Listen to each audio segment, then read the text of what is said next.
சென்னை ராமாபுரம் அருகே சாலையில் கிடந்த AK-47 துப்பாக்கியின் தோட்டாக்களை தாம்பரத்தைச் சேர்ந்த சிவராஜ் என்ற இளைஞர் போலீசாரிடம் ஒப்படைத்தார். பூந்தமல்லியில் இருந்து ராஜ்பவன் பாதுகாப்பு பணிக்காக துணை ராணுவ படையினர் செல்லும்போது AK-47 மேக்ஸின் 30 தோட்டாக்கள் வாகனத்தில் இருந்து கீழே தவறி விழுந்தது விசாரணையில் தெரியவந்தது.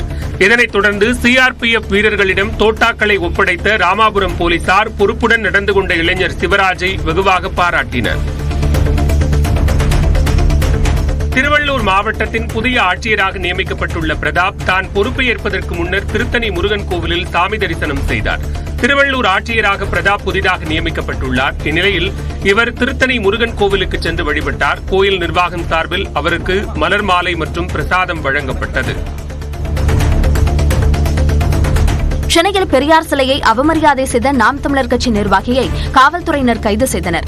அண்ணா நினைவு நாளையொட்டி ஜாஃபர்கான்பேட்டை கங்கையம்மன் கோயில் அருகேயுள்ள பெரியார், அண்ணா, கருணாநிதி சிலைகள் அலங்கரித்து வைக்கப்பட்டிருந்தன. இந்நிலையில் அப்பகுதியைச் சேர்ந்த அஜய் என்பவர் பெரியார் சிலை முன்பு நின்று அவதூறாக பேசி அவமரியாதை செய்ததை பொதுமக்கள் காவல்துறைக்கு தெரிவித்தனர். இதையடுத்து அஜயை காவலர்கள் கைது செய்து விசாரணை நடத்தி வருகின்றனர். கள்ளக்குறிச்சி மாவட்டம் வடக்கனந்தல் பேரூராட்சி கிராம நிர்வாக அலுவலர் மீது பணியிடை நீக்கம் செய்யப்பட்ட உதவியாளர் சாணத்தை ஊற்றிய சம்பவம் அதிர்ச்சியை ஏற்படுத்தியுள்ளது. கச்சராயபாளையம் அருகே வடக்கனந்தல் பேரூராட்சி கிராம நிர்வாக அலுவலகத்தில் உதவியாளராக பணிபுரிந்து வந்த சங்கீதா என்பவர் VAO தமிழரசியை அலுவலகத்தில் வைத்து பூட்டிச் சென்ற விவகாரத்தில் 3 மாதங்களுக்கு முன் பணியிடை நீக்கம் செய்யப்பட்டார். இதனால் ஆத்திரத்தில் இன்று சங்கீதா கிராம நிர்வாக அலுவலகத்திற்கு சென்று அங்கு பணியில் இருந்த தமிழரசி மீது சாணியை ஊற்றி தலைமுடியை பிடித்து இழுத்து கடுமையாக தாக்கியதாக கூறப்படுகிறது. பாதிக்கப்பட்ட தமிழரசி கச்சராயபாளையம் காவல் நிலையத்தில் புகார் அளித்தார். புகாரை ஏற்றுக்கொண்ட போலீசார் ஆம்புலன்ஸை வரவழைத்து தமிழரசியை சிகிச்சைக்காக மருத்துவமனைக்கு அனுப்பி வைத்தனர். மேலும் இச்சம்பவம் தொடர்பாக விசாரணை மேற்கொண்டு வருகின்றனர். கிராம நிர்வாக அலுவலர் மீது சாணியை ஊத்தியதால் அலுவலகத்தில் இருந்த பதிவேடுகள் சாணி கரைசலால் நனைந்து வீணாகின. நீலகிரி மாவட்டம் கூடலூர் அருகே யானை ஒன்று சாலையில் சென்ற காரை கவிழ்க்கும் காட்சி வெளியாகியுள்ளது. தேவகிரி சாலையில் சுற்றித் திரிந்த ஒற்றை யானை அவ்வழியாக சென்ற காரை தாக்கியது. வெகு நேரமாக யானை சாலையிலேயே நின்றிருந்ததால் காருக்குள் சிக்கியவரை மீட்கும் பணி தாமதமானது. பின்னர் யானை அங்கிருந்து சென்ற நிலையில் காரில் இருந்தவர் சிறு காயங்களுடன் மீட்கப்பட்டார்.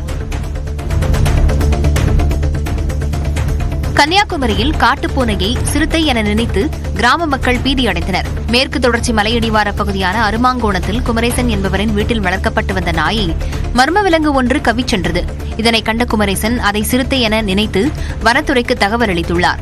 இதனால் அப்பகுதி மக்கள் சிறுத்தை நடமாட்டம் இருப்பதாக பீதியில் உறைந்தனர். வனத்துறையினர் விலங்கின் காலடி தடம், முடி போன்றவற்றை சேகரித்து ஆய்வு செய்ததில் காட்டுப்பூனை என்பது தெரியவந்தது.